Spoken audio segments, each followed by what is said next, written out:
First of all, thank you very much for having me. This is always kind of fun to do. If you haven't read the blurb, yes, it's about Windows 10 end of support. What I want to talk about today is just what end of support means. Is it really as serious as Microsoft would like you to believe?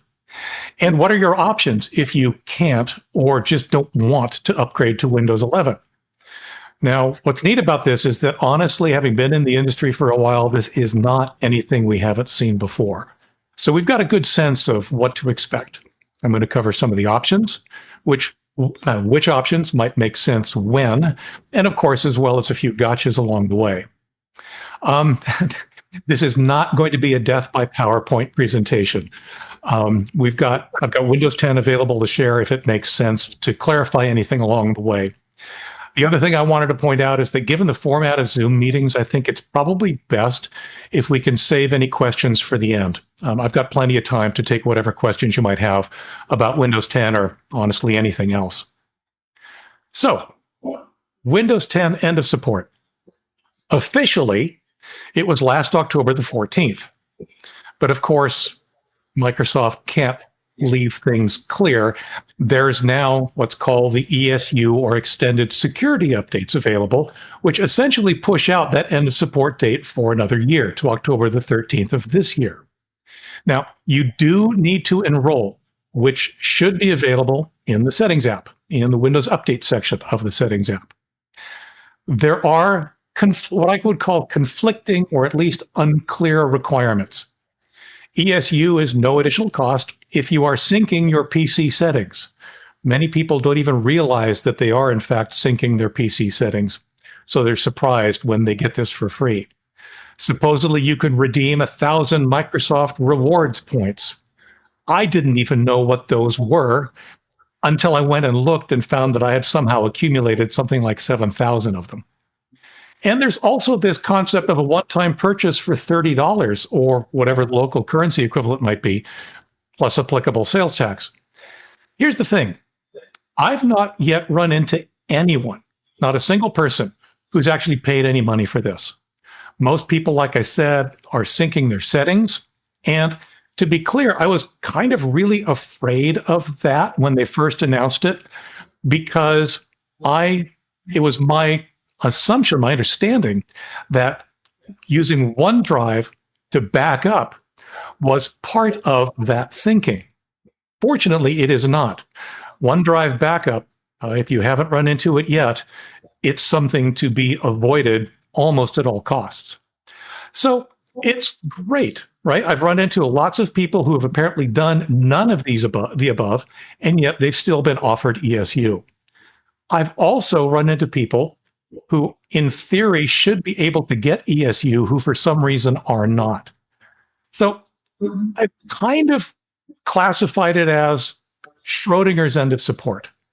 It both has and it hasn't happened yet, depending on what's inside of your ESU box. We'll have a collection of links to share with you sometime after this presentation. And one of them is, in fact, to the Microsoft.com site that's telling you all about what they're saying about extended security updates. So, end of support. What does it really mean? Well, it's a spectrum. To be honest, we've been kind of at end of support for a long time already. Windows 10 has not been getting any new features. Windows 10 has not been getting any new bug fixes, except for those that are security related. That's pretty much the state of Windows 10 since 22H2 was released in October of 2022. With few, if any, exceptions, when a bug's been found in Windows 10, it's not going to be addressed, except if it has security implications. For example, maybe it's some kind of a vulnerability that a hacker or malware could exploit. Then that security-related issue would be addressed until end of support, October of last year or October of this year with ESU. Now, there are a couple of interesting observations. There were many people who went through great pain to actually disable Windows Update because they felt that the updates themselves were destabilizing. Put another way, they believed that the updates were riskier than the issues that the updates might resolve. Regardless of whether they were right or wrong, and of course, I have opinions on that, but they were running Windows 10, often for years, successfully without any updates at all. And back to this. Now, end of support for corporate, education, and the so-called IoT editions of Windows 10 extends further than the consumer editions. That implies that if something were serious enough to be fixed for those markets, Microsoft could provide it to the consumer editions. Doing so or not doing so, well, that's a choice that Microsoft is making using criteria that honestly they haven't shared. So, how serious is it really? Personally, I classify it as a big meh. Microsoft would love for you to believe that some malware will come along, and because you're not getting security updates, your machine will be compromised and all hell will break loose. My take is that the chances of that happening are very, very small. I've even heard these wonderful conspiracy theories that malware authors have been saving up bunches of malware exploits to exploit these existing vulnerabilities that Microsoft doesn't know about and that they haven't yet fixed. The story goes that as soon as support ends, they'll unleash the Kraken and a flood of Windows 10 flood Windows 10 users with malware. My take is that this is even less likely. Malware authors aren't that coordinated, and even then, they've been looking ahead to Windows 11 all along. Now, as I said earlier, we've seen this before. There are two great examples of that. When Windows XP's end of service came along, there were worries that malware would be unleashed. It wasn't. When Windows 7's end of service came along, there were worries that malware would be unleashed. It wasn't. So while there is certainly a risk, I personally am not convinced it's a huge one.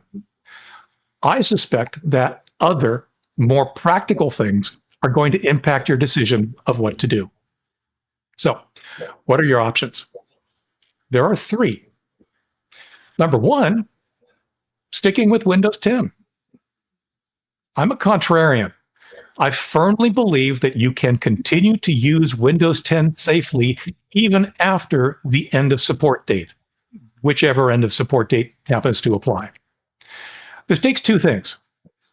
Practicing safe computing, which means, not downloading things you shouldn't download, not opening attachments you shouldn't open, paying attention and not falling for phishing attacks. And two, keeping your security software up to date. Here's what's interesting. Windows Defender will keep getting updates into 2028, independent of Windows 10's end of support. And of course, if you're using a third-party security software, whatever dates they're publishing are the dates that would matter. But seriously, that's it. Two things. Safe computing, keeping your security software up to date. And honestly, safe computing is probably the most important. And theoretically, these are things that you're already doing. All right. Option number two. I'm a contrarian. I like Windows 11. When I switched years ago, quickly after it came out, there were a few things I had to get used to, but to me, they were minor in the big picture. It felt like Windows 10, but with a new skin. Not everyone feels that way. And trust me, given the questions and the comments that I see every day, that at best is an understatement. There are two things people run into. The differences are too jarring and upsetting to them. And those could be user interface differences. Those could be the perception of data being collected. It could be the perception of things like OneDrive and Copilot being foisted on them perhaps a little bit more aggressively. And two, their existing computer doesn't meet the hardware requirements. So there are, of course, possible solutions. Much of the controversy is the start menu and the taskbar. There are tools like OpenShell, which is free, and Start11, which is paid, although it's not expensive. Both let you return to a start menu and taskbar style similar to previous versions of Windows. And I think in both cases, you actually get to select whether you want your taskbar and start menu to look like Windows 8, Windows 7, Windows XP, whatever it is that you feel most comfortable with. Sometimes the hardware requirements can be met. Some machines actually do have a TPM, for example, that you enable in the BIOS. TPM, the Trusted Platform Manager, is one of those requirements that Microsoft has said Windows 11 required. I actually had to go into the BIOS or UEFI on my machine and turn on the TPM in order for Windows 11 to work. It did. I had Windows 11 very quickly thereafter. And of course, sometimes the hardware requirements can be bypassed. Depending on which hardware requirement you are running up against, there may be random workarounds. I don't necessarily recommend them per se, but they exist. Option number 3 is, again, I'll say maybe a little controversial, but I keep hearing it a lot, especially on comments to my YouTube channel. It's a very common thread. The comment is simply this: why are you running Windows at all? Switch to Linux. It's an option. Absolutely. It's a very viable option for many, many people, but it's not for everyone. While concepts like programs and files and folders and so on are the same, there's still much to learn about the transition. The user interface, for example, is often very different. More different per se than the switch from Windows 10 to 11. Many operating system details that you're familiar with may have different names or different locations. Windows programs will not work. Yes, I know there are libraries that purport to allow you to run many Windows applications directly, but my experience is that this is error-prone at best and often very slow. It's absolutely worth investigating if you go this route, but what I would not do is I would not rely on it as a part of your decision to switch, because about that time, a Windows program you desperately need won't fall into this category. And of course, support can be tricky. There are good, welcoming places for Linux support, but there are too many that have a reputation of being hostile to newcomers. Honestly, today, I'd probably recommend using your favorite AI for Linux assistance. All that being said, there are equivalent programs like Office suites and email clients and more that you can switch to. And of course, browsing is still browsing. Anything you do in your web browser, which honestly is a lot these days, often just works. Now, in my list of 3, I have a 4th. I generally don't mention switching to a Mac, mostly because I'm trying to let you use your existing hardware. All 3 of the options that I've just talked about will generally do that. Your existing computer is plenty. But if you want to use this as an opportunity to get a new machine and wave goodbye to Microsoft, Macs honestly are a fine, fine solution. Many, though not all of the caveats I discussed about Linux apply. And I will add that the MacBook Neo that was released a few weeks ago, that is a very, very tempting machine. I'm platform agnostic. I spend my days in Windows. I have the AskLeo server, for example, is a Linux box. My wife runs a MacBook. It's a MacBook Air, I believe. She's had it for long enough that I've forgotten. And like I said, they're fine, fine machines. All right. I want to address some of the reasons or complaints that just aren't reasons. They're still complaints, but they're not really reasons. Quote, Microsoft is forcing everyone to buy new machines. No, they're not. I just gave you 3 legitimate ways to keep using your existing PC. Quote, OneDrive and if I had the opportunity to insert a bleep in this, I would. OneDrive bleep in Windows 11. While OneDrive is an expletive mess, I got news. It's a mess in Windows 10 as well. They've been pushing it hard. Now, there are ways to get rid of it. Quote, Copilot bleep in Windows 11. Same thing. Copilot is separate. It's being pushed hard in many of the applications you're using in Windows 10 as well. You can turn off and or disable much of it, most of it, some of it. It's been very confusing.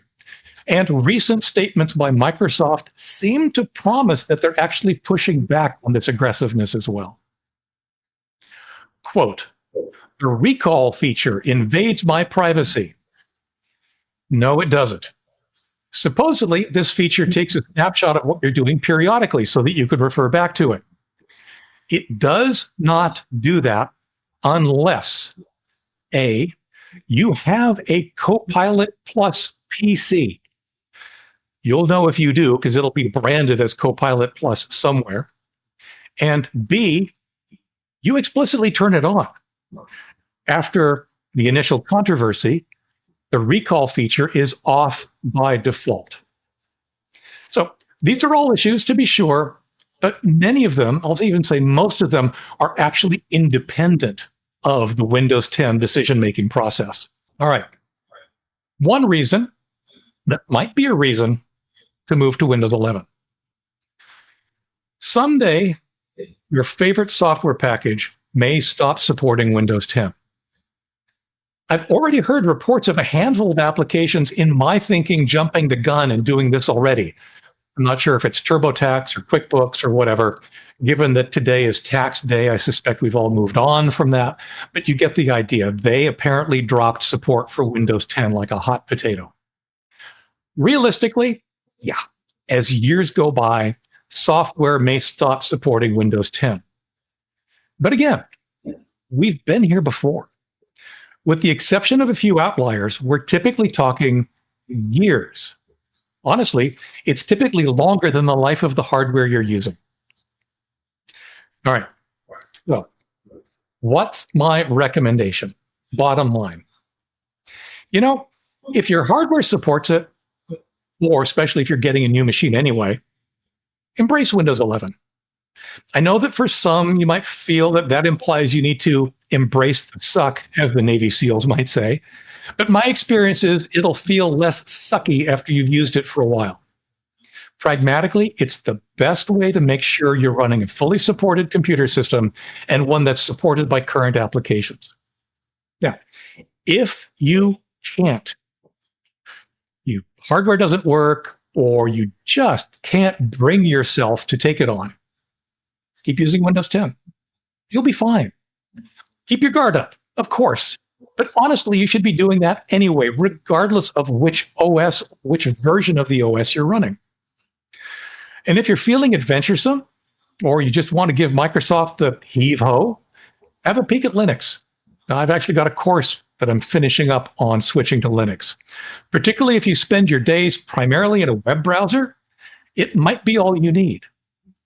In that same category, if a web browser is where you spend your days, another option that I haven't talked about yet are Google Chromebooks. In the Google environment, they support obviously Google Chrome, Google Apps, Google everything. I liken it to an Android phone, only bigger. A big screen with a keyboard. They're very lightweight. They tend to last a long time in terms of battery power. I've used them in the past and I found them very interesting. Once again, it's yet another alternative. It's not an alternative that lets you necessarily keep using your existing hardware, but if you are looking to get away from it all, that might be an alternative to look into. So that's what I have to say about Windows 10 and its end of support. I'm very happy to take any and all questions at this point. Bob, I'm not sure how you want to handle that with your crowd, but by all means, keep them coming. Is there any improved security with Windows 11 over Windows 10? Not explicitly. Remember that Windows Defender is essentially the same software on both platforms, which is one of the reasons that Windows 10 is continuing to keep getting those security updates as you keep using it. So for the most part, the short answer is technically no. Microsoft will tell you that relying on things like the TPM and a couple of other things are indeed for your improved security. As a practical matter, I don't necessarily buy into it strong enough for the average consumer to make the switch. It may have a big implication for corporate use. And a lot of the changes I suspect that are related to Windows 11 are in fact corporate focused. But for folks like you and I, it's nothing that I would base a decision on. So Windows 12, that's coming out the end of this year, is it? That's what the There's been absolutely zero information about Windows 12, certainly nothing from Microsoft.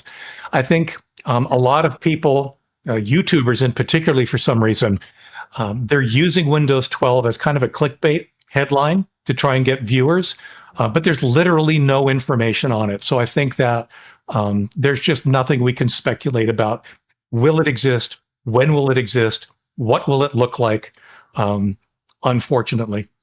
Because some people say that if you bought an 11 now, Windows 12 would be so picky that they'd have to buy another computer when that came out. Is that a rumor or? I've heard those rumors, and that's exactly all they are, is rumors. There's absolutely nothing to substantiate that. The problem is that a lot of people see what Microsoft did with Windows 11, the additional hardware requirements, as it's a one-off thing right now, but is it setting a precedent, right? Is it a situation where every subsequent version of Windows from now on, is it going to require some random change to my hardware that's going to push me to buy a new machine?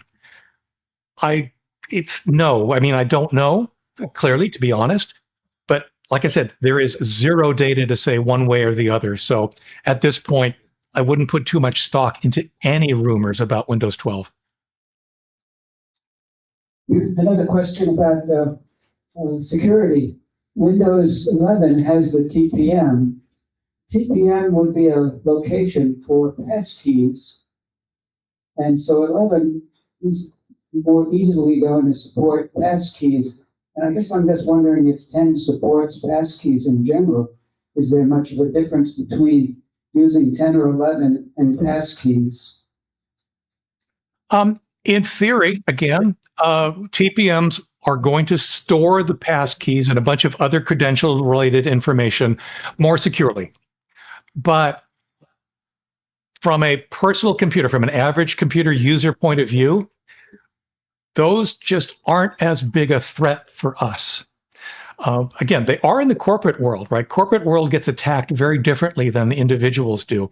And as a result, maybe requiring a TPM for secure credentials, such as passkeys, might make more sense for them. But again, I'm going to come back to that statement where, yep, TPMs are probably more secure than the previous technique, Microsoft's credential storage.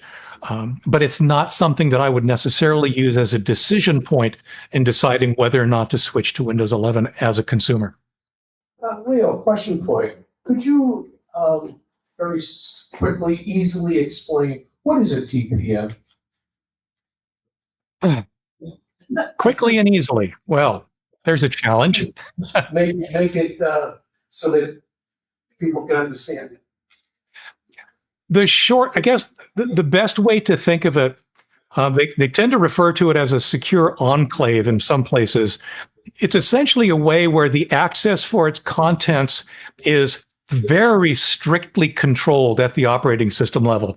In other words, it's not like I can write a piece of software and have it go in and extract the contents of the TPM. It has to be done by a very specific piece of the operating system in a very specific way. On top of that, everything in the TPM, as I understand it, is strongly encrypted. So even if you could get at the internals, then what you would get would be useless to you because it would be that much encrypted junk. That being said, I don't have the deepest of knowledge about what goes on inside of TPM. I'm basically just repeating my understanding of what I've read about it. But that's the way I understand that it works. It is essentially just a more secure place to store certain amount of encrypted data. Thank you, Leo, for your presentation. It's very helpful. And my question is, you talked about a course you're doing, switching to Linux. Can you give a little bit more info about that one? I'm sorry, could you repeat that? You're asking about my course? Correct. Okay. If you go, I explicitly was not going to turn this all into a sales pitch. So please, this is not a sales pitch. But askleo.store. You'll see that one of the online courses listed there is a course called Linux for Everyone. And it is, I want to say, about 90% complete. I've got a couple of chapters that are still remaining. It is currently on sale just because it's not done. And it's also a wonderful opportunity for early adopters to influence what else I throw into the course. But it's essentially just walking you through installing Linux, looking at the differences, understanding some of the things that you may or may not encounter along the way. In this particular case, for those that are aware of the differences, I'm using Linux Mint as my example, but it is just an example. A lot of what I talk about applies to many of the other Linux distributions. But yeah, askleo.store. Have a look. Does TPM as a unit stop attacks from the outside? It does not stop attacks. If something gets onto your machine is still under attack. What the TPM does is it protects your data from that attack. Rootkits have gone, those have been around for years and years. Simple explanation of a rootkit, it's a program that starts before the operating system, and that's where the trouble begins. TPM, will a TPM stop that? Again, I don't believe so. There are other mechanisms in Windows that supposedly address that kind of thing. If you've ever run things like the system file checker and so forth, those are often the kinds of things that will stop rootkits. One of the characteristics of a rootkit is that if you were to open Windows File Explorer on a folder, a rootkit would prevent its own files from being displayed, ever, which, as you say, means that the rootkit had to get in there earlier. But that also implies that the rootkit had to modify some things that supposedly it's not supposed to modify. And that's where things like Windows File Protection comes in and will either detect, alert, or even revert those kind of changes. I say sometimes because obviously the definition of a rootkit is very broad. It can operate in many different ways. But again, the TPM is mostly about protecting your data on the machine, regardless of the attacks that may or may not be happening on that machine. With the new secure boot certificates going to expire when, next year? Something like that, yeah. Okay, so we're gonna be coming up to that. So what should we be looking for? What do we have to do? Keep running Windows Update. It really, in theory, it's supposed to be that simple. The certificates that are installed in your UEFI are certificates that can be updated, which is one of the reasons that UEFI is dramatically different from BIOSes in the past, right? The BIOS, you couldn't really update any data. All you could do was do a firmware update on the BIOS, and it was a painful process. With UEFI keeping track of that, you may notice that you've probably already taken some updates to your UEFI, and one of those updates may, as I understand it, include the new set of secure certificates for boot. Thank you again for having me. This was a lot of fun. Take care, everyone.